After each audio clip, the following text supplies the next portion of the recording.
என்னோட கண்கள் எதை அதிகமாய் நோக்கி பார்த்து கொண்டு இருக்கிறது? வேதத்தை வாசிக்கிறதுக்கு என்னோட கண்களை நான் பயன்படுத்திக்கிறேன்னா, இல்லை அதிகமாக நெட்ஃப்ளிக்ஸ், அமேசான், ஹாட்ஸ்டார் இந்த மாதிரி ஆப்ஸை பார்க்கறதுக்கு என்னோட கண்களை நான் கொடுக்குறேன்? ஏன்னா நம்முடைய கண்கள் என்ன பார்க்கறது என்பதை தேவன் கவனித்து பார்க்கிறது.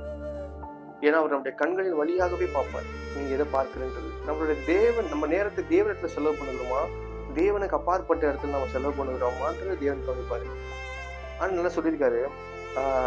ஞாயிற்றுப்போ அநேகர் சொல்லுவாங்க, ஆண்டவரே நாமத்திற்கு நான் இதை செய்தோம் அதை செய்தோம்னு சொல்லுவாங்க. கிரம காரியத்தை அகண்டு போங்க. ஏன் சொன்னார்னா, இவைகளில் இவர்கள் எவர்கள் சிறியவனாகி எவர்களுக்கு செய்யணும் எனக்கு தெரியும். அப்போ உங்களுடைய கண்கள் ஏழையை பார்க்குதா? உங்களுடைய கண்கள் ஏழைக்கு உதவி செய்யணும் உங்களுடைய கண்கள் பார்க்குதா? அவர்களுக்கு சுவிசேஷம் சொல்லணும் உங்களுடைய கண்கள் பார்க்குதா? இல்லை. உங்களுடைய கண்கள் எதை பார்க்குது? உலகத்தில் இருக்கிற காரியங்கள் தான் பார்க்குது. அப்படி உலகத்துல உங்களுடைய கண்கள் பார்த்து கொண்டிருந்துச்சுன்னா உங்களுக்கு தேவன் அன்பு இல்லை.